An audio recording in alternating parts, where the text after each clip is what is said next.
सूरज की आखिरी किरणें पेड़ों के झुरमुट से छनकर जमीन पर गिर रही थीं। पक्षी शोर कर रहे थे। एक टूटी हुई लकड़ी की तख्ती दिखाई देती है जिस पर लिखा था, कालवन, यहाँ प्रवेश वर्जित है। लोग कहते हैं इस जंगल में कुछ ऐसा है जो देखा नहीं जाता लेकिन महसूस होता है। हर पत्ता, हर हवा जैसे किसी दर्द की कहानी सुनाती हो। हाँ सर, आपको तो दर्द की कहानी सुनाई दे रही है और मुझको दिखाई दे रही। आदित्य और सुभाष पैदल पैदल गांव की ओर बढ़ रहे हैं। आदित्य के चेहरे पर आत्मविश्वास है, पर आंखों में हल्की चिंता। गांव के नुक्कड़ पर बैठा एक व्यक्ति, पुरानी कहानियों के अनुसार पिछले 10 सालों से कोई भी कालवन जंगल के अंदर नहीं गया है। हाँ, मैंने भी सुना है कि वो इंसानों का भूखा है। इस जंगल के बारे में सच जानकर रहूंगा। कहानियों पर मुझे विश्वास नहीं है। अरे सर, आपके सच के चक्कर में कहीं अपना राम नाम सत्य ना हो जाए। क्या सुभाष हर वक्त उल्टा बोलता है? कभी तो अपने दिमाग में अच्छा सोचा कर। गांव का चौक। थोड़ी देर बाद गांव के लोग चुपचाप बैठे हैं। कोई हंसी नहीं, कोई आवाज नहीं। आदित्य और सुभाष भी चौक पर आ जाते हैं। नमस्कार, मैं और मेरा साथी सुभाष शहर से आए हैं जंगल के बारे में जानने के लिए। सब चुप। फिर एक बूढ़ा आदमी, बाबू, वहां मत जाना। वो जंगल अब जंगल नहीं रहा। वो भूख है जो इंसान को निगल जाती है। सच में बाबा, मैं आपसे रास्ते भर से बोलता आ रहा हूं, लौट चलें। नहीं, आपको तो सर्वे करना है। आप भी मरो और मुझे भी मरवाओगे। जंगल पेड़ों से बनता है बाबा, डर से नहीं।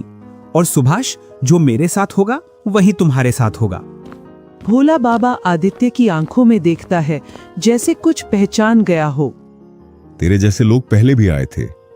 किसी ने लौट कर नहीं बताया कि अंदर क्या है। सुभाष मन ही मन सोचता है, हे भगवान, इस बार बचा ले। अगली बार भूल से भी नहीं आऊंगा इनके साथ। अगर आज नौकरी छोड़कर जाऊं तो मेरी पत्नी मुझे घर में नहीं रहने देगी। सुभाष, तू तो फंस चुका है। तेरा तो धोबी के कुत्ते की तरह हाल हो गया है। रात का समय, मुखिया का घर। आदित्य और सुभाष चूल्हे के सामने बैठे हैं। मुखिया की पत्नी चुपचाप खाना रख जाती है। मुखिया आदित्य से बोलता है, कालवन जंगल एक रहस्यमयी जगह है और कालवन में अजीब चीख सुनी गई है, और जो भी इसमें गया वो आज तक लौट कर नहीं आया। अगर जाना ही है तो एक बात का ध्यान रखना, वहां आवाज मत लगाना। जंगल जवाब देता है, पर उसके जवाब सुनना इंसान के बस में नहीं है। शायद अब वक्त है, किसी को उसकी आवाज सुननी चाहिए। देख लेना, कहीं जंगल की आवाज सुनने के चक्कर में अपनी आवाज चली ना जाए। तुम अपना मुंह बंद रखोगे डरपोक कहीं के। ये नहीं मानेगा। आज सुभाष तू तो गया। इधर ये है और उधर मेरी पत्नी, दोनों एक से मिल गए। जब देखो तब खतरा मेरे ऊपर लाके खड़ा कर देते। हे भगवान, एक तो सही दे देता। जंगल का प्रवेश द्वार। आधी रात, चांदनी पेड़ों के बीच से छन रही है। आदित्य रुकता है और अपनी मशाल जलाता है। हवा में धीमी सी सरसराहट है, जैसे कोई फुसफुसा रहा हो। मदद करो। आदित्य और सुभाष डर जाते हैं। आदित्य मशाल को उस दिशा में करता है। वहां सिर्फ पेड़ हैं, लेकिन हवा जैसे सच बोल रही हो। कौन है वहां?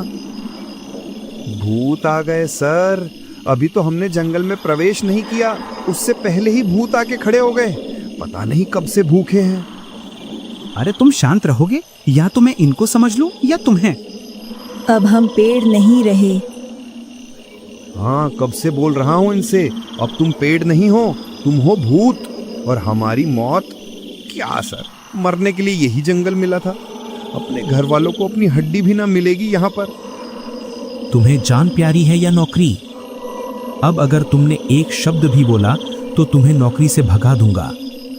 वो चौंक जाता है। चारों ओर हवा चल रही है और उसकी सांसें तेज हो रही हैं। आदित्य और सुभाष जंगल की सीमा लांघते हैं। जैसे ही वो कदम रखता है तो जंगल में हवा थम जाती है। मानो जैसे पूरा जंगल कुछ समय के लिए सांस रोक लेता है।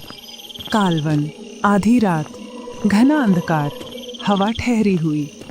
आदित्य की मशाल की रोशनी पेड़ों के तनों से फिसल रही थी। हर तना आदित्य से कुछ कहना चाहता हो, ऐसे दिख रहे हैं। इतना शांत जंगल, जैसे सब कुछ देख रहा हो। वो वहीं एक पेड़ के पास बैठ जाता है। पेड़ों के बीच से किसी के चलने की आवाज आती है। कौन है वहां? आदित्य अपने बैग से नक्शा निकालता है। नक्शे पर लाल निशान को देखता है, जहां पिछले 5 सालों में 17 लोग लापता हुए हैं। सिर्फ अफवाह नहीं हो सकती, यहाँ कोई तो राज है। आदित्य उठता है, मशाल लेकर अपने आसपास देखता है। चांद बादलों में छिपा हुआ है। पेड़ों के बीच हल्की धुंध छा रही है। जमीन पर सूखे पत्ते और उनके बीच कुछ चमकता है, एक लाल कपड़े का टुकड़ा। आदित्य झुककर उसे उठाता है। किसका है ये? तुमने ये कपड़ा उठा लिया, जरूर ये भूत का है। अब हम उसके गुलाम बन गए। लौट जाओ, वो तुम्हें नहीं छोड़ेगा। सर, आ गई कपड़े वाली, अब ये हमें उठाकर ले जाएगी। वो चारों ओर मशाल घुमाता है। एक पल को ऐसा लगता है जैसे पेड़ों के बीच किसी की आकृति खड़ी हो, लंबे बाल और काली छाया। आ गई, चलने के लिए तैयार हो जाइए। किधर आ गई? और जैसे ही उस पर मशाल की रोशनी पड़ती है, वो गायब हो जाता है। आदित्य कांपते हुए हाथों से पानी पीता है। फिर नक्शा खोलकर देखता है, उसमें पीछे की तरफ चेतावनी लिखी थी, रात के समय में काल वन में रुकना खतरनाक है। सर, इस नक्शा को पहले ही निकाल कर देख लेते। इस चेतावनी को देखकर हम रात में यहाँ नहीं आते। सामने कीजिए अपनी मशाल। फिर से वही आवाज। आदित्य, हमारी सांसें खत्म हो रही हैं। आदित्य की आंखें फैल जाती हैं। वो मशाल लेकर अपने चारों ओर देखता है। वाह सर, ये जंगल तो आपको जानता है। ये आपका नाम ले रहा है। हाँ, ये मेरी बीवी है, इसलिए मेरा नाम ले रही है। पहले से डरा हुआ हूँ, तू और डरा दे मुझे। जैसे जैसे आगे बढ़ता जाता है, आवाज उतनी ही साफ होती जाती है। काट दिया, सब काट दिया, अब हमें कौन सुनेगा? आदित्य रुकता है। सामने एक पुराना बरगद का कटा हुआ तना, लेकिन उसमें से हल्की रोशनी चमक रही थी। इसे मत छूना। मैंने सुना है ऐसे पेड़ों में अंदरूनी शक्तियां होती हैं। अगर आप इसे छुओगे तो ये आपको अंदर की ओर खींच लेगा।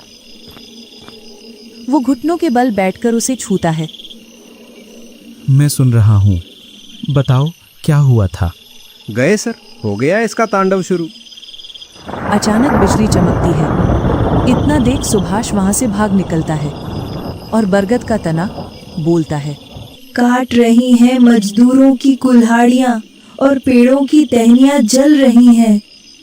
वो मशाल बुझाता है और आंखें बंद कर लेता है। लेकिन अब मुझे डर नहीं, बल्कि मुझे दर्द महसूस हो रहा है। हमसे लिया गया हमें लौटाओ, तब शायद हम तुम्हें माफ करें। वो धीरे धीरे सिर हिलाता है। मैं लौटाऊंगा, वादा है। कुछ देर बाद आदित्य जंगल से निकलकर गांव की ओर चल देता है। चेहरे पर नींद नहीं, लेकिन आंखों में जिज्ञासा है। वह भोला बाबा की झोपड़ी के पास पहुंच जाता है।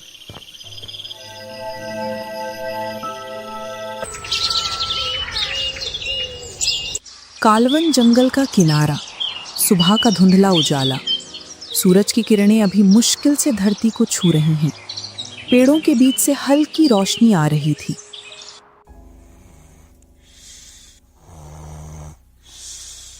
आदित्य की आंखें खुलती हैं। पिछली रात की घटनाएं अब भी उसके दिमाग में गूंज रही थीं। वह अपनी चारों ओर देखता है। हवा में एक अजीब सी खामोशी थी। बाबा, मुझे आपसे कुछ जानना है। कल रात मैंने कुछ सुना था, कोई बोल रहा था मुझसे जंगल में। सुना नहीं, महसूस किया तूने। वो जंगल है और वो तुझसे बात कर रहा था। क्या मतलब? पेड़ कैसे बोल सकते हैं? क्यों नहीं बोल सकते? हमारे पूर्वज उन्हें वृक्ष देव कहते थे। हर पेड़ में आत्मा होती है, किसी बच्चे की हंसी, किसी मां का आशीर्वाद। जब वो काटे जाते हैं तो वे आत्माएं भटकने लगती हैं। आज से 20 साल पहले ये जंगल कायना का घर था। वो बरगद के नीचे तपस्या करती थी। लोग यहां पूजा करने आते थे और पेड़ों की रक्षा का प्रण लेते थे। लेकिन एक दिन कुछ लालची उस पेड़ को काटने आए थे। कायना ने उस पेड़ को तो कटने नहीं दिया, लेकिन वह उन लालचियों की कुल्हाड़ी के नीचे आ गई, जिससे उसकी आत्मा उसी बरगद के पेड़ में रह गई। और उस दिन से यह जंगल कालवन बन गया। मतलब ये सब सच है? सच वही है जो तू सुन ले, बाकी सब इंसानों का बनाया शोर है। भोला बाबा अपनी पोटली में से एक पुराना नक्शा निकालते हैं। उस पर जंगल का चित्र बना था, बीच में बरगद का पेड़ बना था। यह वो जगह है जहां कायना की आत्मा बंधी है। उसे मुक्त करना हो तभी यह जंगल शांत होगा। लेकिन वहां पहुंचना आसान नहीं है। रास्ता सिर्फ वही देख सकता है जिसे जंगल बुलाए। शायद उसने मुझे बुलाया है बाबा। कल रात मैंने वही आवाज सुनी थी। भोला बाबा गंभीर होकर उसे देखते हैं। तो याद रख, अगर जंगल तुझे बुला रहा है तो वो तुझे परखेगा भी।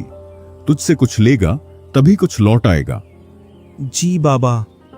बाबा, कल मेरे साथ एक साथी था, उसको कहीं देखा आपने? हाँ बेटा, वो यही है। तुम्हारे डर की वजह से झोपड़ी के पीछे छिपा हुआ है। गद्दार कहीं का, जंगल में मुझे अकेला छोड़कर भाग आया। आज और अभी मुझे पत्र लिखकर दे कि मैं नौकरी छोड़ रहा हूं। अरे सर, ऐसा मत करना। मेरे 2 छोटे छोटे बच्चे हैं, उनका भरण पोषण कैसे होगा? आगे मैं तुम्हें छोड़कर नहीं भागूंगा। ध्यान रखना, अगर तूने आज रात गद्दारी की ना तो बिना पूछे और बिना पत्र के तुझे नौकरी से निकाल दूंगा। याद रखना, जब जंगल से आवाज आए तो जवाब देने से पहले खुद से पूछना, क्या तू जवाब देने को तैयार है? जी बाबा। फिर शाम को आदित्य और सुभाष जंगल की ओर चल देते हैं। आदित्य और सुभाष जंगल में पहली रात वाली जगह पर पहुंच जाते हैं। आदित्य और सुभाष बाबा के नक्शे के अनुसार जंगल में आगे बढ़ते हैं।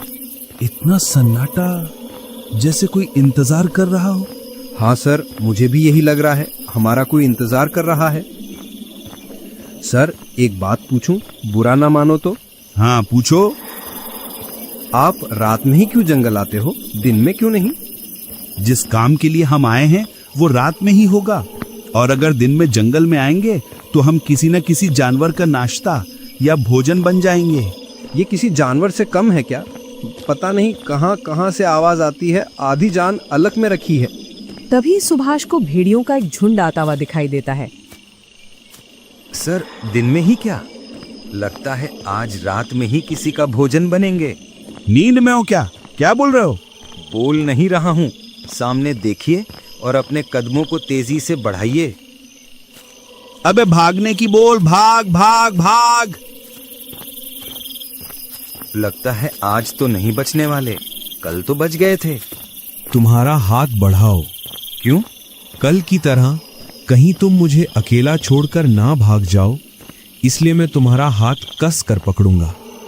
थोड़ी देर बाद बाबा ने जिस बरगद के पेड़ का जिक्र किया था वह उस जगह पर पहुंच जाते हैं। उसके चारों ओर हरे भरे पेड़ खड़े थे और उस विशाल वृक्ष का तना काला पड़ गया था। टहनियों पर एक भी पत्ती नहीं थी, मानो वह वृक्ष सूख चुका हो। लेकिन उसकी जड़ें जीवित थीं। और भेड़िए जैसे ही बरगद के पेड़ के पास आते हैं तो उनका वश नहीं लग पाता अपने शिकार पर, और वे निराश होकर वहां से लौट जाते हैं। आदित्य और सुभाष धीरे धीरे आगे बढ़ते हैं। आदित्य हाथ बढ़ाकर तने को छूता है। अचानक आदित्य की आंखें बंद हो जाती हैं। तब उसको दिखाई देता है सुनहरी धूप, लोग पूजा कर रहे हैं, बच्चे खेल रहे हैं। वही बरगद हरा भरा, जीवन से भरा हुआ। लोग उसे कायना कहकर पूज रहे थे। अचानक से कुल्हाड़ियों की आवाजें आती हैं। कुछ लोग पेड़ों को काट रहे थे। उनमें एक लालची व्यापारी था जो उनका नेतृत्व कर रहा था। लोग चिल्लाते हैं, रोकने की कोशिश करते हैं। एक औरत उस पेड़ से लिपट जाती है। इतने में ही एक कुल्हाड़ी उस औरत पर पड़ती है, जिससे वहां खड़े सभी लोग इधर उधर भाग जाते हैं। आदित्य की आंख खुल जाती है और वो पसीने में तरबतर हो जाता है। मुझे लगा आप तो गए और अब मेरी बारी है, लेकिन आप तो जिंदा है। तो यही वो बरगद है जिसमें कायना की आत्मा बंधी है। तू कौन है जो हमारे दर्द को महसूस कर पा रहा है? मैं आदित्य हूँ, जंगल की रक्षा करने आया हूँ और तुम्हें आजाद करना चाहता हूँ। हर इंसान यही कहता है, हर इंसान हमें काटता है। क्यों विश्वास करूं तुझ पर? क्योंकि मैं सुन रहा हूँ तुम्हें और मैंने तुम्हारा दर्द महसूस किया है। अगर सच में हमें बचाना चाहता है तो पहले खुद को इस जंगल के हवाले कर दे। जो यहाँ सांस लेता है वो जंगल का बन जाता है। अगर यही रास्ता है तो मैं तैयार हूँ। आदित्य धीरे से घुटनों के बल बैठता है, मिट्टी में हाथ रखता है और मुस्कुराता है। अब मैं समझ गया, जंगल सिर्फ जमीन नहीं होता, ये जिंदा है और अब ये मुझ में भी है। अब तू जंगल का हो गया। अब तुझे मुझे आजाद कराने के लिए एक काम करना होगा। कौन सा काम? मेरी बेटी आर्या को उस लालची व्यापारी की कैद से मुक्त कराना होगा। तुम्हारी बैठी भी थी? हाँ, जब वो लालची व्यापारी 20 साल पहले यहाँ आया तब मेरी बेटी 1 वर्ष की थी और मेरी बेटी आज भी उस लालची व्यापारी के पास है और वो मेरी बेटी का फायदा उठाकर आज भी जंगल काट रहा है। कैसा फायदा उठाता है? वो जब भी जंगल काटने आता है तो मैं उसे रोक नहीं पाती, क्योंकि हर बार मेरी बेटी को मारने की धमकी देता है, जिससे माँ की ममता उसे रोक नहीं पाती। इसके लिए कुछ उपाय देखना पड़ेगा, पर ये लालची व्यापारी कहाँ मिलेगा? तुम जैसे ही सामने की दिशा में जंगल की छोर में पहुंचोगे तो वही उसका कारखाना है। उसी कारखाने में मेरी बेटी को कैदी बनाकर रखा गया है। लेकिन आर्या को निकालने का कोई उपाय बताओ। तुम वहाँ बावर्ची बनकर जाना और उस पेड़ में जो सुनहरी बेल दिख रही है उसकी पत्तियां तोड़कर ले जाओ, जिन्हें तुम उनके भोजन में मिला देना, जिससे सारे मजदूर और वो लालची व्यापारी बेहोश हो जाएंगे। आदित्य बेल में से पत्तियां तोड़कर अपने बैग में रख लेता है और वो दोनों लकड़ियों के कारखाने की ओर चल देते हैं।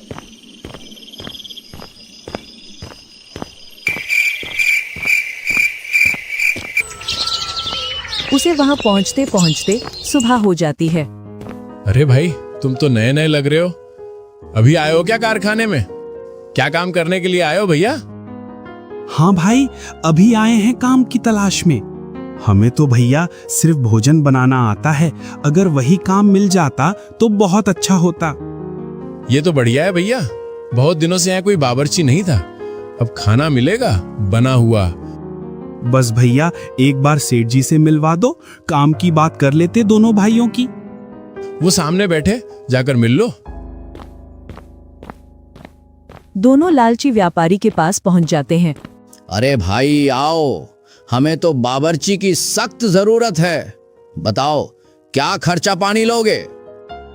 बस सेठ जी, आप तो 2 समय का खाना दे देना और थोड़े बहुत कुछ पैसे दे देना। चलो ठीक है, तुम्हें तुम्हारे खाने के अनुसार पैसे मिलेंगे। आज शाम का खाना बनाकर सभी लोगों को खिलाओगे। अगर तुम्हारा बना हुआ भोजन अच्छा लगा तो हम तुम्हें रख लेंगे। अरे सेठ, बस अब आप मेरा कमाल देखिए, ऐसा खाना बनाकर खिलाएंगे कि आप 2 दिनों तक खाना नहीं मांगोगे। चलिए तो अपने काम में लग जाइए, हम भी देखते हैं आप कैसा भोजन बनाते हैं। आदित्य और सुभ्राश अपने काम में लग जाते हैं और सभी के लिए खाना बनाकर तैयार कर लेते हैं। वो उन पत्तियों का रस उस खाने में निचोड़ देता है। शाम का समय हो जाता है, सभी लोग खाने में व्यस्त हो जाते हैं। अरे भाई, तुम सही बोल रहे थे। तुमने बहुत ही स्वादिष्ट खाना बनाया है। चलो हो गया काम, अब 2 दिनों तक आराम करो जब तक हम अपना काम कर लेते हैं। तुम यहीं रुकना, देखते रहना कोई आ न जाए। आदित्य आर्या को ढूंढने में लग जाता है। थोड़ी देर बाद आर्या आदित्य को एक बंद कमरे में नजर आती है। चलो मैं तुम्हें लेने आया हूं। कौन हो तुम और यहाँ क्यों आए हो? मैं तुम्हें इस व्यापारी की जेल से आजाद कराने आया हूं। नहीं, अगर मैं यहाँ से निकली तो वो मुझे और मेरी माँ को मार देगा। कोई तुम्हारा और तुम्हारी माँ का कुछ नहीं करेगा। मैंने सभी को नींद की दवा खाना में मिलाकर दे दी, जिससे सभी लोग 2 दिन बाद होश में आएंगे। मैं तुम पर कैसे विश्वास करूं कि तुम मेरी रक्षा करोगे? तुम्हारा नाम आर्या है और तुम्हारी माँ का नाम कायना है, जो जंगल में बरगद के पेड़ के पास तुम्हारा इंतजार कर रही है। इतना सुन आर्या आदित्य के साथ हो जाती है।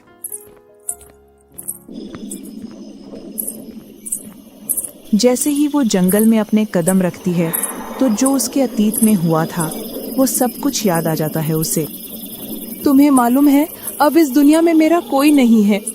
हमारे काफिले को इस लालची व्यापारी ने नष्ट कर दिया। हाँ, इस घटना के बारे में तुम्हारी माँ ने सब कुछ बता दिया मुझे। अब समय है न्याय का, सभी को सजा मिलेगी।